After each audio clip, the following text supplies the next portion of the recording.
Hey family, welcome to Let's Talk. Hey, my name is Shelby Scott. I will be your host. I am so excited for this platform because it provides a place for me to connect with you, the audience, in a real authentic way, talking about our journeys, our ups, our downs, our disappointments, our triumphs. Hopefully along the way we can motivate each other, inspire hope in each other, speak from a place of authenticity, and also bring our genuine thoughts and feelings to the platform. I want to provide a very thought-provoking atmosphere so we can expound upon our experiences, grow from our mistakes, not sit in this space of pittiness and rejection, but we can rise together and ultimately take our place among being successful as people, as fathers, as entrepreneurs, as business people. Just good, decent human beings. I want to inspire you today to take actions, not just stand there. Let's talk. More to come. I want to talk today about something that is very prevalent right now.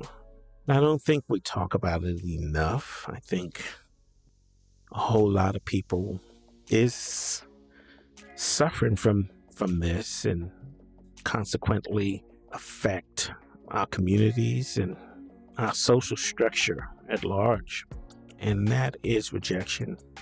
I have a whole lot of feedback around this particular topic because I think we all experience rejection at certain points, certain levels in life, and certainly there are ways to deal with it, but I think we have to tackle how rejection affects you as a person, first of all. And then we can kind of work towards understanding how to overcome and how to work through rejection. Rejection can be, from family, it can be from a social perspective, but I think either one will produce kind of the same outcome. For me, I think I battled with rejection for years, and I didn't know, of course, at the time. I didn't know that,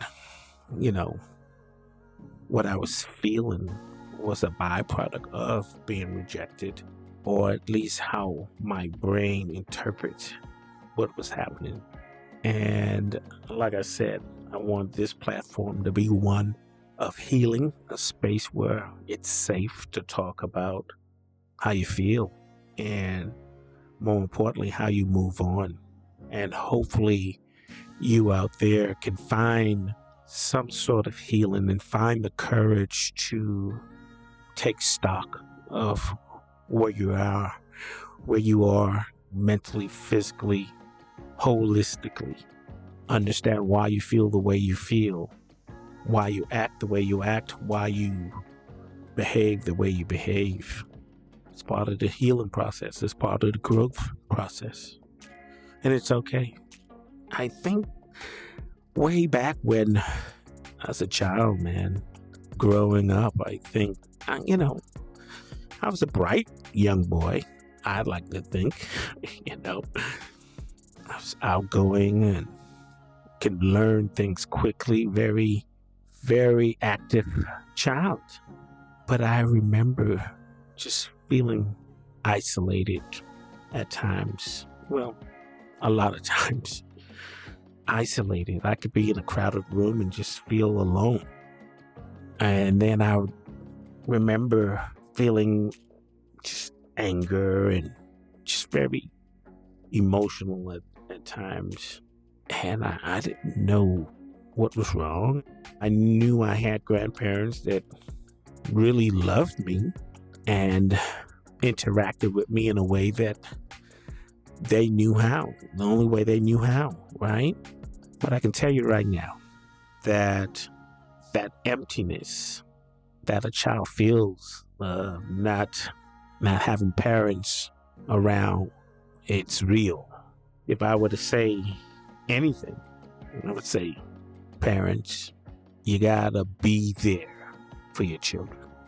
I know they tick you off at times.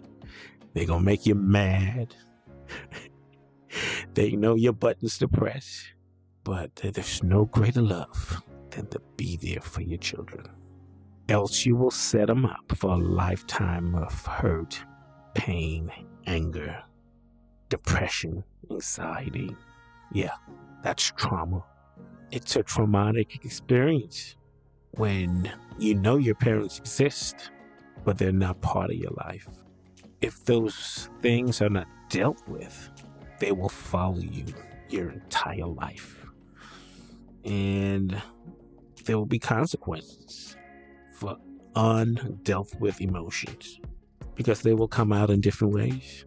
Remember, you cannot love someone wholly until you first find a way to love yourself first. And it's hard to love yourself when you're not feeling whole or you're not feeling the love that you think you require or that you require as a child. Point blank. There's no two ways about it. And no one likes to talk about their emotions, right?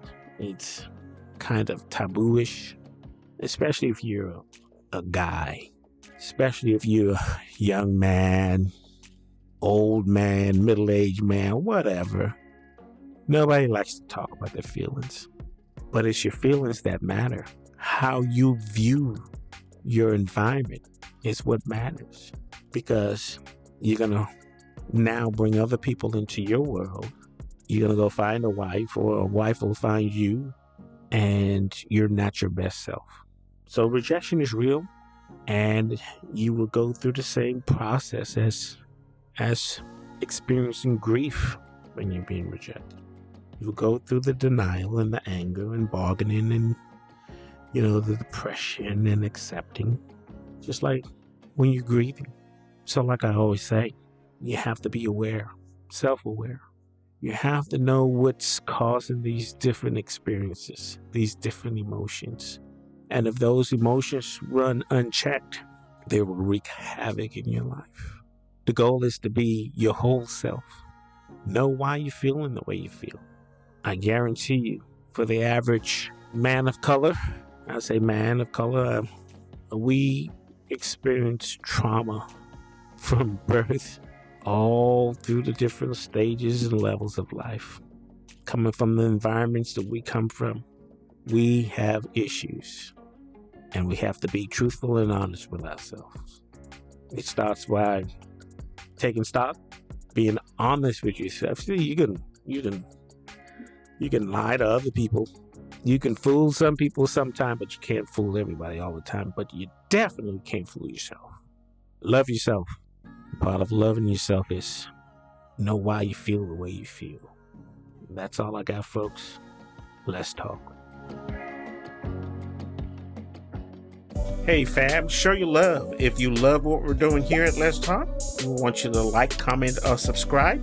We also want you to hit that notification button to be alerted for future videos. Until next time, let's talk.